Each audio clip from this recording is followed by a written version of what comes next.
बिस्मिल्लाहिर्रहमानिर्रहीम, अस्सलाम वालेकुम। खेलों की खबरों पर तबसरों और तज्जियों सजे स्कोर के एक और प्रोग्राम के साथ सैयद याह्या हुसैनी आपकी खिदमत में हाजिर है। पाकिस्तान क्रिकेट में सिलेक्शन के मामलात क्या कभी हल होंगे? क्या सिलेक्शन के ऊपर क्या हर कोई अपने मुताबिक राय देता रहेगा? क्या सिलेक्शन के मामलात के हवाले से जो तनाव और जो सवालात हैं कभी वो ख़त्म होने का नाम लेंगे? ऐसा लगता है कि शायद नहीं। पाकिस्तान क्रिकेट बोर्ड की मैनेजमेंट कमेटी के सरबराह नाजम अजीज़ सेठी साहब ने हारून रशीद की सरबराही में 4 रुकनी सिलेक्शन कमेटी बनाई।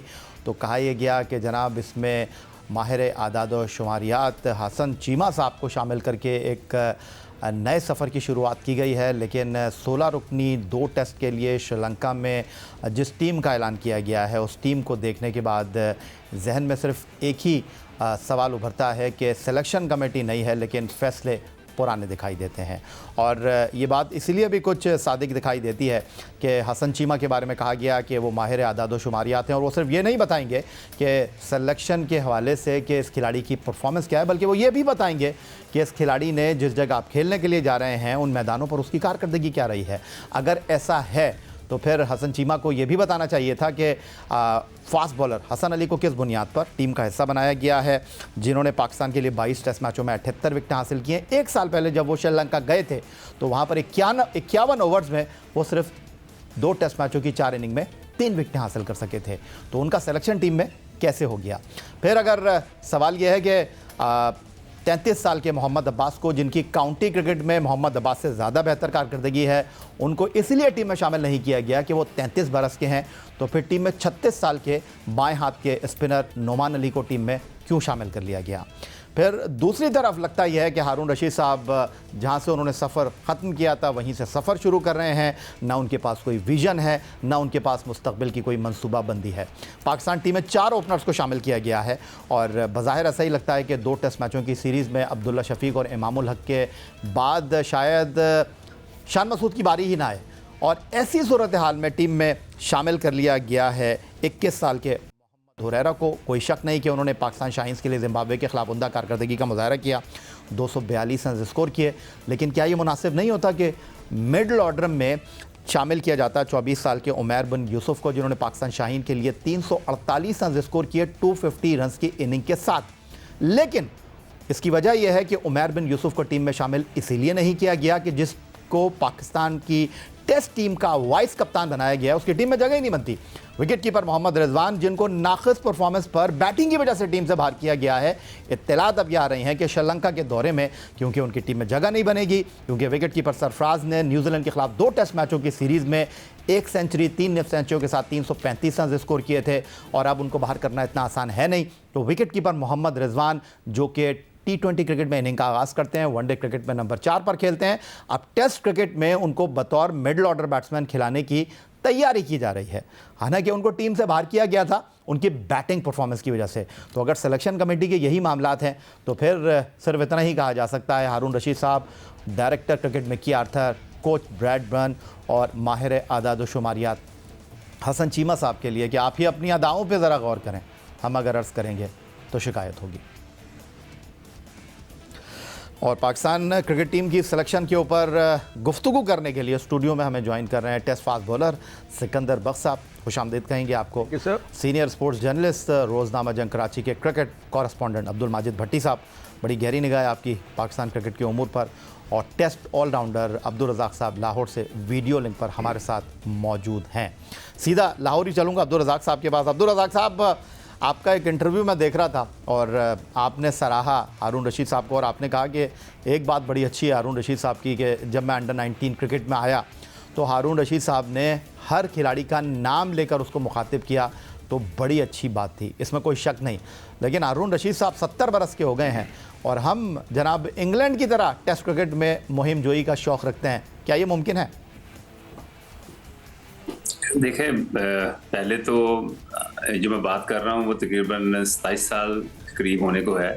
उस वक्त तो यंग थे काफ़ी और मैं उस वक्त भी बात कर रहा उस वक्त 50 साल के तो हो ही गए थे वो। नहीं, देखे ना, वो 27 साल पहले आदमी कुछ और होती है, सोच उसकी और होती है, बॉडी उसकी और होती है। अब नहीं मैं बात कर रहा, मैं उस वक्त की बात कर रहा था कि इनका जब ये सिलेक्शन में थे तो हमारे अगर टीम में अगर 40 लड़के हैं या कैंप में, तो इनको हर प्लेयर का नाम याद होता है। तो इनकी जो है जो मेंटली तौर पे काफ़ी मैं कहता स्ट्रांग है, कि चीज़ें बोलते नहीं है, याददाश्त बहुत अच्छी है। ठीक हो गया। तो माजिद भट्टी साहब, ऐसा लग रहा है कि माहिर आदाद व शुमारियात हसन चीमा भी बोर्ड में आकर जो है मसलहत का शिकार हो गए हैं, और मेरा तो सबसे बड़ा सवाल यही है कि वो अपनी इस्लामाबाद यूनाइटेड को फ़ायदा नहीं पहुंचा पाए तो क्रिकेट बोर्ड को क्या फ़ायदा पहुंचाएंगे। और यहाँ पर जो टीम में 2 खिलाड़ियों को शामिल किया गया है, ख़ासतौर पर हसन अली को और मोहम्मद हुरैरा को, इत्तेफाक से दोनों का ताल्लुक इस्लामाबाद यूनाइटेड से। देखिए यही आदाद शुमार पे मैं तो इस पर बिलीव नहीं करता। पाकिस्तान की हिस्ट्री के जो सबसे रिस्पेक्टेड कप्तान जिनकी कप्तानी में पाकिस्तान ने 92 वर्ल्ड कप जीता, इमरान खान, वो तो आदाद शुमार को अहमियत देते ही नहीं थे। इमरान खान के दौर में शफीक पापा रन्स के अंबार लगाते थे हर सीज़न में, उन्होंने शफीक पापा को सिलेक्ट नहीं किया। Khurshid Akhtar murrum left arm spinner थे, और बेतहाशा डोमेस्टिक सर्किट में ऐसे प्लेयर्स थे। तो इमरान कहता था नहीं, ये आदाद शुमार पर टीम नहीं बनती।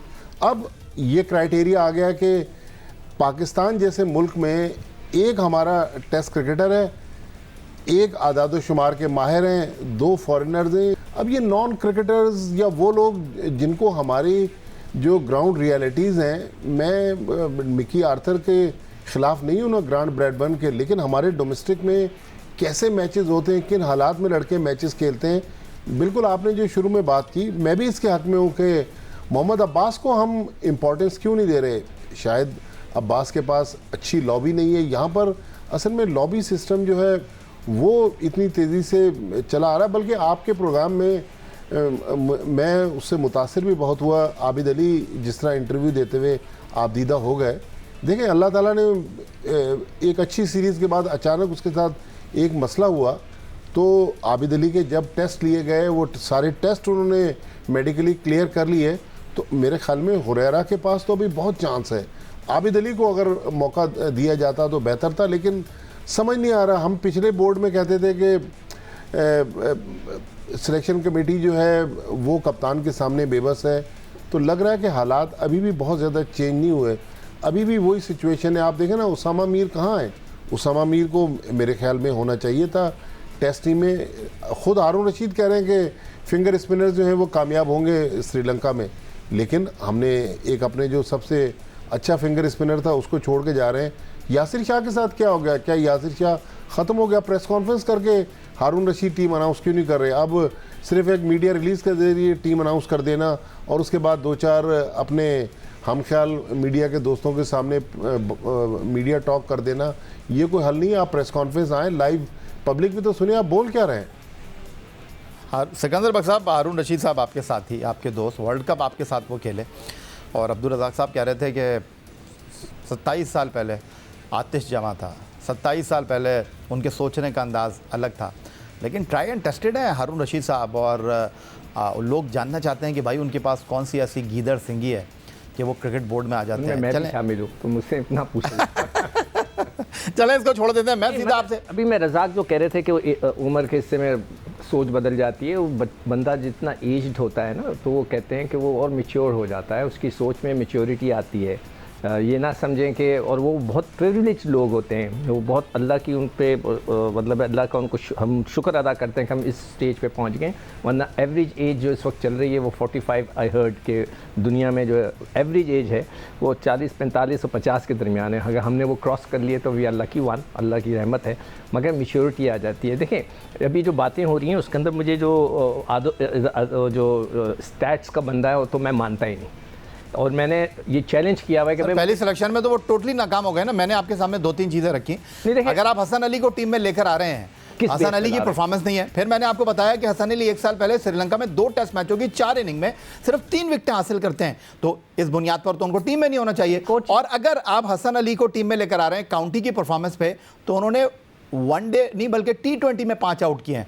उन्होंने 4 डे क्रिकेट में कोई हैरानकुन कारकर्दगी नहीं दिखाई। हैरानकुन कारकर्दगी तो अब्बास की है। अच्छा सिक्कू भाई, 1 मिनट, आप जो बात कर रहे हैं मैच्योरिटी, इंतहाई अदब के साथ, मेरे ख्याल में जब उम्र ज़्यादा होती है ना, मैच्योरिटी के बजाय बंदा मसलहतों का ज़्यादा शिकार हो जाता है। नहीं, इट्स ऑल डिपेंड कि आप ऐसे भी लोग हैं कि जो नहीं होते, कुछ अब मजबूरी देखें, जो जॉब की जो मजबूरी होती है। आज मैं यहाँ बैठा हूँ, अगर मुझे मेरे एडमिनिस्ट्रेशन या मेरे जो बॉसेस हैं मुझसे बोलें कि आपने इस लाइन में बात करनी, जो आज तक नहीं बोला, अगर वो कहेंगे तो मुझे I have to follow it, इसलिए कि मतलब हम मेरी एक जॉब चल रही है तो बातचीत तो चलती है ना, जो मैनेजमेंट होती है वो आपसे ज़रूर बात करती है। आप जो बात कर रहे थे ना, हारून ने एक बात कही कि श्रीलंका में सिर्फ फिंगर स्पिनर्स चलते हैं। जो फिंगर स्पिनर्स होते हैं, जैसे कि ऑफ स्पिनर है, लेफ़्ट आर्म स्पिनर होता है, जो उंगलियों से गेंद करते हैं, उनको हम फिंगर स्पिनर कहते हैं। और जो कलाई से गेंद करते हैं इस तरह करके, वो राइट आर्म लेग स्पिनर हो या लेफ़्ट आर्म चैनामैन बॉलर हैं, वो रिस्ट स्पिनर्स होते हैं। पिछले सीरीज़ के अंदर मैं देख रहा हूँ कि यासिर ने 9 आउट किए हैं 2 मैचों में और नवाज़ ने 10 आउट किए हैं। तो Yasir is a wrist spinner, he is not a finger spinner. और उसकी सेकंड हाईएस्ट विकेट्स हैं, मेरे पास जो रिकॉर्ड पड़ा हुआ है उसमें 10 नवाज़ की हैं, 9 जो हैं यासिर की हैं। तो मैं हैरान हूँ कि उसामा को आप कैसे भूल गए। इस वक्त आप 2 right arm left arm spinners ले जा रहे हैं, एक नवाज़ है और एक नुमान है। मैं समझता हूँ कि वैरायटी के तौर पे इब्रार तो it's a total different bowler और शायद वो पहली दफ़ा मुल्क से बाहर जाकर खेलेगा। तो जो रिस्ट स्पिनर है वो Usama is the best right now हमारे जो सर्किट में है। तो मेरे हिसाब से उनको उधर होना चाहिए था, इसलिए कि हम फ्यूचर के लिए भी इनिंग टीमों को बिल्ड करते हैं। मगर वो जो आप हुरैरा की बात करें, मैं यंगस्टर्स को खिलाने के उस पर हमेशा फेवर करता हूँ। मैं इस पर आपसे तफसील से बात करूंगा। एक ब्रेक के लिए मुझे कहा जा रहा है अब्दुल रज़ाक, अब्दुल माजिद भट्टी और सिकंदर बख्श साहब हमारे साथ मौजूद हैं। मिलते हैं एक ब्रेक के बाद।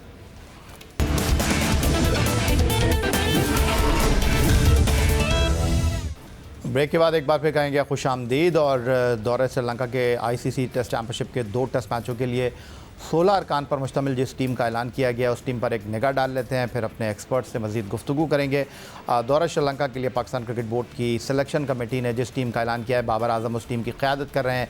विकेट कीपर मोहम्मद रिजवान इस टीम के नायब कप्तान हैं। अब्दुल्ला शफीक, इमामुल हक इस टीम का पार्ट हैं।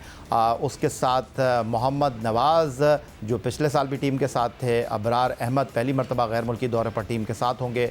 नुमान अली इससे पहले भी श्रीलंका जा चुके हैं। हसन अली पिछले साल भी टीम पाकिस्तान के हमरा श्रीलंका के दौरे पर मौजूद थे। 2 टेस्ट मैचों में उन्होंने 3 आउट किए थे। विकेट कीपर साबिक कप्तान सरफराज अहमद टीम का हिस्सा हैं। 1 साल के बाद test fast bowler Shaheen Shah Afridi की टीम में वापसी हो रही है। नसीम शाह, सलमान अली आगा जिन्होंने 1 साल पहले श्रीलंका में टेस्ट डेब्यू किया था वो टीम का हिस्सा हैं। उसके साथ जो टीम में शामिल हैं, हुरैरा पहली बार टीम में शामिल किया गया है। 21 साल के दाएं हाथ के ओपनिंग बैट्समैन हैं। आमिर जमाल को पहली बार टीम में शामिल किया गया है जिन्होंने दौरा ज़िम्बाब्वे में पाकिस्तान शाहीन के लिए 6 वनडे मैचों में 16 खिलाड़ियों को आउट किया था। शान मसूद और उसके साथ सऊद शकील इस टीम का हिस्सा हैं। अब्दुल रज़ाक साहब, इत्तलात ये आ रही हैं कि टीम के जो वाइस कैप्टन हैं मोहम्मद रिजवान, उनको दौरा श्रीलंका में मिडल ऑर्डर में आजमाया जा सकता है। पहला सवाल तो यह है कि इस टीम में वाइस कप्तान की टीम में जगह ही नहीं बन रही, और आप इस बात से इत्तेफाक करते हैं कि अगर रिजवान की टीम में जगह नहीं बनती तो उनको बैटिंग परफॉर्मेंस पर टीम से बाहर किया गया था, अब उनको एज ए बैट्समैन खिलाया जाए? देखिए, ओवरऑल बात की जाए ना, जो टीम ये अनाउंस की है इसमें कोई क्राइटेरिया परफॉर्मेंस का कहीं नज़र नहीं आ रहा और रैंडमली ये सिलेक्शन हुई है और कि इसको रख लें, इसको रख लें, इसको रख लें।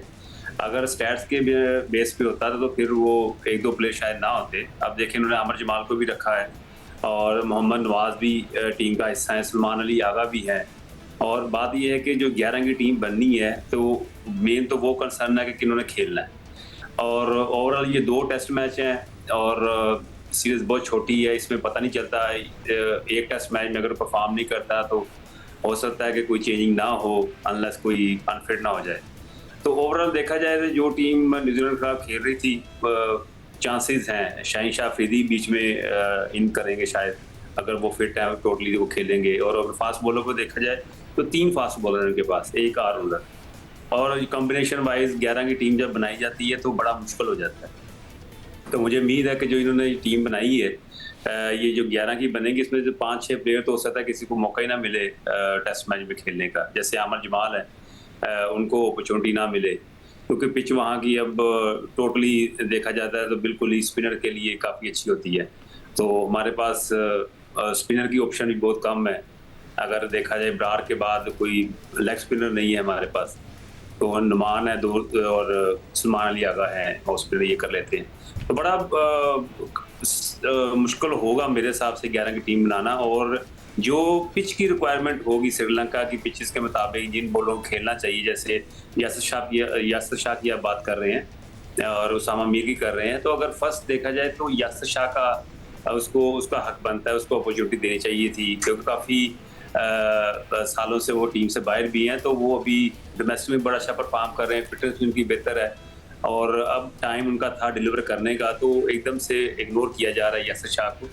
आई डोंट नो क्या उनके ज़हन में चल रहा है। और उसामा अगर सेकंड ऑप्शन देखी जाए तो वो भी टीम से बाहर है। तो ओवरऑल मेरे हिसाब से इन्होंने एक नॉर्मल टीम अनाउंस की है कि ये 11 की टीम जाके खेलेगी और 11 की टीम खेल के वापस आ जाएगी, बाकी हो सकता है बेंच में बैठे। सिकंदर बस साहब, अब्दुल रज़ाक की राय आपने सुनी। मैंने जो सवाल अब्दुल रज़ाक साहब के सामने रखा था कि आपने जिसको टीम का वाइस कप्तान बनाया उसकी टीम में जगह ही नहीं बन रही, तो अब इत्तलात आ रही हैं कि मोहम्मद रिजवान को एज ए बैट्समैन टीम के लिए कंसीडर किया जाएगा। हैरानकुन बात यह है, मज़हका खेज़ बात यह है कि उनको न्यूजीलैंड के ख़िलाफ़ होम सीरीज़ में बैटिंग की नाक़िस परफॉर्मेंस पर टीम से ड्रॉप किया गया था। तो आपको नहीं लगता कि अगर ये फ़ैसला होने जा रहा है तो ये एक और मज़हका खेज़ फैसला होगा? नहीं, देखो जैसे ही टीम अनाउंस हुई थी ना, उस वक्त मेरे जहन में सबसे पहले यही सवाल आया। 335 रन किए थे सरफराज ने 2 मैचों में और सुपर किस्म का कम बैक किया था। मैंने अपनी ज़िंदगी में इतना ज़बरदस्त कम बैक कभी होते हुए देखा नहीं जितना कि सरफराज ने किया, बग़ैर किसी शख्स के, जिसके कहते हैं हैट्स ऑफ टू सरफराज के, उसने इतना ज़बरदस्त कम बैक किया था। तो उसकी तो जगह 100% है और होनी चाहिए।